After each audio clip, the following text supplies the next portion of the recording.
Welcome to Speak Our Mind community podcast, sharing the views and opinions of local residents in Camden. You see what is going on in their heads. Yeah, I also think people are also really hostile. So, you know, I think Camden is really quite a friendly place. And then with the lockdowns and with, you know, coronavirus, people become really hostile. You know, you're walking around like as if you, yeah. Do you think it's fear though? Do you think it's how fear sort of I think it's transpires? I don't want to bring politics into it too much, but it's the language and the decisive language of politics that have made everyone react to each other in the same way, as if, you know, you're going to personally be the one that puts me down. And it's become a bit of a fight or flight, and that I find that really exhausting. So I'm a people person too, and you know, not being able to walk down the street and say hello to and just acknowledge another person going past. Yeah. We naturally do it, but without all that, it doesn't feel normal. I was very badly affected because I was very down at the moment as well. Yeah, were you living on your own? Yeah, I have my son. My son's 29, so he's sort of in his own world. Yeah. You know, he's not exactly, you know, very young, but I felt as if practically I was by myself, alone. I felt extremely lonely, and I'm not like that. I'm a very social person, and like I said, I work for the community, and you know, I'm always out and about working. I've never stopped working in my life, and I've carried on working. But obviously, another thing is talking about financial matters. The jobs that we used to get as interpreters, we were very, very busy. Sometimes, you know, we start work as early as 6 o'clock in the morning and finish like 6 o'clock in the evening. But the level of jobs dropped. That makes me nervous as well. That was really bad. There's not people being advocated for. People are not going to the hospital. People are not going to GPs. People are not going to clinics. So basically, no one was seeing any clinicians face to face. So that was. And you must feel like you've got a duty of care to people because you know, you are that middle person, and if they're not having anyone to speak to, then as a consequence of that, you know, you see things happen because there's no one to turn to, because there's no one external, and I think that scares me as well. It's, you know, women especially, you've just been pulled back to, you know, a time where you're seen and not heard almost. And again, I find that really nerve-wracking because, you know, if we're going to get out of this at all, we need women. You know, we need women to feel confident and feel strong, and you know, to go out into the world and smash it, because we are going to hit a massive recession. You know, and if we don't do that, we've locked up half the population. And we weren't allowed to travel. And like, for example, myself, like I said, the reason I traveled to Bangladesh is because I possibly couldn't go for a month anywhere else. I couldn't afford it. I couldn't afford like hotel cost for a month. So that's why I thought, let me go to Bangladesh. But unfortunately, Bangladesh was fine. It was all fine. It's because of the situation in India. It was really, really bad. It was actually as bad as how it was in China. So because obviously we're a neighbouring country, the situation got really bad, and it turned into the red zone. It was amber before. So as a result, I was stuck. And to make matters even worse, I had to pay £1,750, £10 in hotel quarantine. And then I developed like gastric problem. I couldn't eat, I couldn't sleep. As one can imagine, if you're stuck in one room and you can't even come out of the room, if you want to go for a walk, you have to call security. You have to wait for them to knock on your door, escort you, then go for a walk, and then leave you. You can walk as long as you want, and then come back to the hotel and you're locked up again. I just left me like that. It doesn't make any sense, because what I said to the hotel manager was, fine, in order for me to get on the flight in Bangladesh, I actually got 4 negative certificates. Just to say, because I'm not a selfish person. I'm sure nobody is. I don't want to be infecting people. I don't want to be the carrier. So I had to do tests. I had to do blood tests to see, you know, if I was okay, all clear. So I got on the plane. I had to pay extra £500 to change my ticket, because I was meant to be flying on 7th of July, but then I wasn't allowed. So I managed to fly back to London on 28th of July with paying £500 just to change the ticket, because obviously everyone's just taking. It's exactly. It's just money-making scheme everywhere. And then the second day when I was at the hotel, it was very inconvenient for me because I live in central London and I was placed in Stansted. Whereas people who live in like near Stansted or Heathrow, they were placed in Waterloo and Charing Cross. And I was in Stansted. So it was very difficult for anybody to actually visit me, to take anything for me. So I had to like order things online just because, you know, when I was there, what was I going to do? But then second day we had the test. I was negative. Most people were negative. I mean, I think everybody was negative. But then we had to do the test again on the 8th day. I think it's just a way of showing that, you know, we are actually doing this properly, but not really. No. Well, I asked the manager, what if the 10th day I leave and I become positive the following day? Thank God I won't be, you know, because I've had it twice. So what happens then? Kept quiet. The food was so bad. The food was rubbish. It's just, I thought, yeah, you know, I had a break, come back. And what really hit me when I was made to understand that we had to make the booking with a specific link that was sent to us. We had to book the quarantine hotel. It wasn't just any hotel. You can't choose. You don't get to choose. You don't get to choose where you stay. You could be placed anywhere in Manchester or Birmingham. And that really got to me, actually. And I come back I was so stressed out and frustrated. I mean, I thought, yeah, fine, okay, I'll stay in the hotel. You know, maybe I was very hopeful, thinking that maybe I'll get away from it by saying that maybe I'll stay home for 14 days or something, but that didn't work. No. So we were actually forced to actually book those quarantine hotels, pay $1,750, and after 7th of July is now £2,400. I just don't know how I don't know how people are going to afford it. Like, I don't know. The hotels that people are being put into, I just don't understand how they can warrant that cost. Like, I just think it's criminal. It is. I agree with you. Yeah. I'm so angry. I've come out really angry. Yeah. I went to make myself feel better, but I came out really angry and bitter. Yeah. No, I think that's also the unintended consequence of all of this is that people come out distrusting of others, angry, bitter, and how we're going to become a functioning society, I don't really know. Good question. Yeah, I don't know. It's been too long. It wasn't for months or anything, and still lockdown when it happened. We found out on a Monday, isn't it? And it happened on 14th of March, I think. 17th or something like that, on a Tuesday. I remember it was a Tuesday. I had no defining days during that period, so I can't remember. It was traumatizing, actually. For me, it was a traumatizing experience. It wasn't very pleasant. Oh, I think I felt physically sick, like, as in, like, you know, I think you want to protect your family, and suddenly, you know, and it felt like it went from nothing. We had a home birth, and when the midwives came, I was like, it was, you know, there was talk of it, you know, and I was like, do you need to do anything extra? And they're like, oh, it's nothing to worry about, we're just washing our hands more often. And I remember, like, when we went into lockdown, I was like, but that was 2 weeks ago.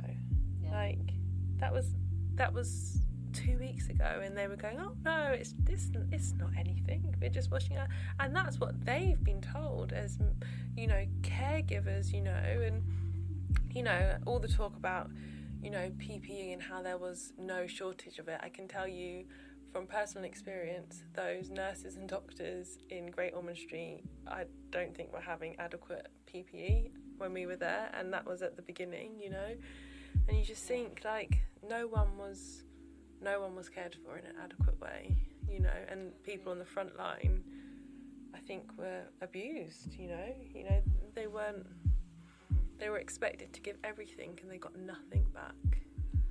Yeah, I remember when we went into lockdown, it did feel like the end of the world was here. All of a sudden. Yeah. And I get that sort of quite urgent response, like, you know, I can come to terms with that. And then what I can't come to terms with is then the toing and froing in the last 18 months.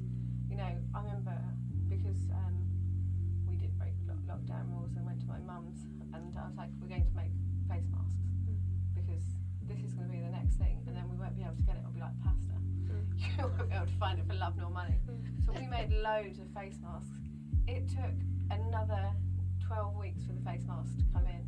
And well, it was like, don't wear them, it's going to make worse. Do wear them. Yeah. Oh, we're not. You can wear them if you don't want to. It's very confusing. It's very confusing. Yeah. It's very confusing. And it was totally illogical. So, you know, it for me, it feels entirely, you know, obvious. Of course you have to wear a face mask. You know, whenever there's been outbreaks, and, you know, if you look at the Far East, whenever they're ill, they put the face masks on. And I was like, this is what's going to happen. You know, let's get ourselves prepared. And so, you know, we were. And it took ages for them to do that. And then there was conflicting rules, and it was like, you know, space, place, face, you know. And then that changed, and then it was 1 metre, but then it was 2 metres. And then it was 1 and a bit. Wasn't there? 1 and a quarter. And he was like, just give me like plain simple rules, you know, and also stick to them, and get everyone else to stick to them. You know, the Dominic Cummings, you know, Barnard Castle thing, that also really upset me, because I was like, here's the man who's making the rules and he's breaking them. And how has he got away with that? How has maybe me or you going to see loved ones illegal, you know, but this guy, you know, trekked up to Barnard Castle, you know, has a nice day out, and I can't go down to the park. And that was the other thing. I mean, keeping kids in was really hard. Yeah. It was really, really hard. And not being you know, I live in a 2-bed flat with no garden. You know, it feels criminal that at any point during this whole thing, anyone would ever expect me to live in my house, because I have no outdoor space, and I have 2 kids, and that's stressful at the best of times. Are they young as well? 4 and 2. I think we're really lucky we have a shared outdoor space, and I think it was, I don't know how you did it. I really don't know how you did it, because that was our saviour, really, and we are overlooked by a block of flats, and you could just see these kids like hanging out the windows, like desperate to get some exercise, get some fresh air, and you know, and part of it is you're terrified to take them out anyway. Well, I was, you know, and it's like, don't touch that, stay away from that. For young ones is what's very and you know, it's like, get your hands out your mouth. You know what they're like. They like, everything is in their mouths, and you feel like on edge. I still feel on edge with like. I still don't know how to be honest. When I'm outside, when I'm in the supermarket shopping, touching a trolley, just watching to see if anyone's watching me, hand sanitize, basically shout it out. I've got dust allergy, and I'm allergic. I've got like this problem where my nose keeps. I keep on sneezing because of an allergy problem. So obviously during the lockdown, it was traumatizing again. I couldn't get on the bus. Maybe if I want to sneeze, I stop I can't even sneeze properly. A criminal. I can't sneeze properly. Actually, I stopped myself sneezing for so long that I can't even. You know when you sneeze properly and it feels really good. Yeah. I can't even sneeze. I know it sounds funny, but I can't sneeze like that. I'm like, because you know, you got the mask on, you can't sneeze, you can't cough, you can't clear your throat. You get frowned upon because people think you've got COVID, and it was. People didn't know how to be honest. I don't know. I don't know how fast I should walk past someone, or you know, before it was like normal, because that's natural, isn't it? That's natural.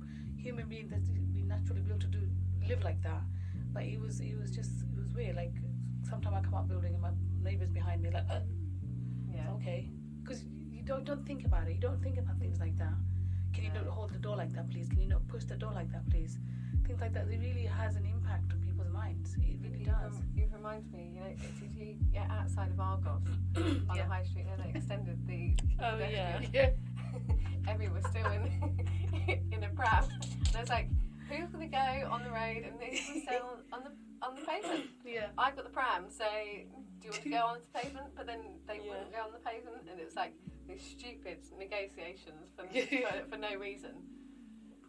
Oh, we went for a walk on Hampstead Heath once, and like Bodhi was this new lovely little baby, and like he's like dangling his hands out, and my daughter was climbing a tree, so we were kind of like, he was in the buggy, and we were preoccupied with her, but we could see, obviously he wasn't that far away, and this man came past and started like touching him and cooing him, and like Tim, my husband, was like, I've never seen such like ego, like man in him. It was like shoulders back. He's like, what are you doing? And then the guy was like, it was an elderly man. He's like, I'm so sorry. Like, it was like that. Of course I can't do that anymore. He's like, I've just seen a beautiful baby, and this. He was mortified, and then you realise, like, what have we become? Yeah. Like, this man was in awe of your baby, and then you're going, get your hands off them when he's cooing over it. You just think, what have we become? Like, it's so sad. It's so, you just don't know how to interact with people anymore. No. Like, when we first started going out, and I was like, I don't know if I know how to talk, like how to make conversation. Like, Yeah. It's funny. It reminds me of a conversation. It reminds me of an anecdote with Emmy in Lidl last week. This really old, frail old lady was like, you know, she seemed quite desperate to speak to somebody, and she was speaking to Emmy, and she was talking about cheese, and it was really, really, it was anything special, but she said, oh, give me the cheese, and Emmy went in and gave her a big hug, and her face was, you know, going back to what we first said, it's about touch, her face just was like melted, and it was just like, this is how we're supposed to be. Normal. yeah. Natural. Yeah. My granddad was having treatment for like leukemia during the pandemic, and he had at one point. He was having loads of tests, and he said he's quite a young. He's in his 80s, but he's young. Like, he's really young. He's really fit. He's really healthy. And he said that these nurses were touching him. He was, you know, he used to go dancing in the evenings. Like, he's really like active granddad. And he said that he suddenly realised that it was the most he'd been touched in like a year. And he said it to this lovely nurse, and it's like, I'm not sure if you can say things like that, but he was like, it was so nice. Like, she's putting, like, I don't know, the IV in for stuff, or like checking his heart Just rate, be touched by another human and being, he was like, being touched was so nice. Yeah, and he was like, oh, I felt so flustered by it, and you know, what is that? Like, someone checking your heart rate, and you're getting like, That's cute. You can't hug your family, so you know you're getting happy from a stranger. You know, just being able to meet somebody, like, you know, like for example, when I saw my friend when I came back from Bangladesh, just seeing her, that really lifted up my spirit. It really did. And we couldn't do any of that for so long, for too long actually. It's funny because those little things, just like when I saw my girlfriends for the first time, we sort of slightly all burst into tears because it was just like, of course, oh, like this is, I miss this, even though, you know, back 3 years ago, the idea of going to the pub with your girlfriend was like, that's all right, kind of cool, and then you're like, oh, you need it. Yeah. I've missed you. I don't know if you agree, we start valuing a lot of things as well. Relationships, company, being with family, friends, just able to see people. I think I certainly did. Because what I did when I bought food, because obviously we were limited and everything was like off the shelf, nothing was on the shelf. I think I started valuing food and the things we bought. Like, sometimes you overshop. You go to buy one thing, you come out with 15, 20 things. You don't even take the basket with you. You think, I'm only going to get the pint of milk, and then come out. But you know, I started being very careful as well. I think I've learned that, you know what, no. I think our waste went down. Like, because we didn't want to go out and shop, exactly. It was like gold dust getting online shopping. It's like, actually, we need to eat what's in our fridge instead of, like, I don't know, with you, like, we go through an absolutely insane amount of fruit, but a lot of it gets wasted. It actually does. And I would say, like, our our consumption of food was much better, and we were way more thoughtful on it, which we've taken through, which I think is great. That's a good thing. But there are definitely positives. I think there were. Yeah. And being creative and just making sure. Did you guys stockpile anything? Well, we didn't, but I laugh because in the whole, like, all the Brexit conversations, my husband was like, we need a Brexit stash. I'm like, what are you talking about? We need I'm going to do a Brexit stash shopping. This is like before, lockdown and is even in our minds. And I was like, okay, sure, you sound crazy, but he's like, there's going to be no food because of Brexit. And I'm like, you do you, like. And so he had this like Brexit stash of, sacks of pasta, sacks of rice, like tuna, tins of tomatoes, like beans, like couscous, like basically stuff that doesn't spoil. Yeah. And we went into lockdown and he looked at me and was like, bet you're glad for the Brexit stash now, aren't you? And I'm like, do you know what? I am. I really am. Well done, you. It's like, now you need to figure out some meals to do with 25 tins of beans and a packet of rice. But no, it always makes us giggle. And my mum was like, do you have any pasta? I'm like, that we do. We have in abundance. So we're still making our way through it now. Oh my gosh. I didn't stock up much because obviously I live just across the road from Tesco and M&S and everything. And NHS stuff were allowed to go in the morning. That was later on into the lockdown. Yeah. But in the beginning it wasn't like that. But most of the times I would be helping my 5 families in my block. 3 elderly people, like over 70, 65. Yeah. I did their shopping on a regular basis for 3 months. 5 families. Yeah, we had a nice little WhatsApp group with our neighbours. We live in like a little courtyard thing, and it was the same. If anyone was going out shopping, they'd be like, I'm going shopping, does anyone need anything? And we'd sort of share the load with with everyone, and it was really nice. And you brought a lot of people quite close as well, like neighbours, I think. Yeah, it did. I've definitely spoken to my neighbours more as a consequence. And my neighbour who next, just literally, my door is here, her door is there. She never spoke to me for about 15 years. So look at the window. Me and my son, I said to my son, go to everyone's doors, everyone, whether they're young or old. They might be vulnerable. They might be young, same age as you, but they might be vulnerable. They might have health issues. They might, they might be able to come out. So we knocked on everyone's door.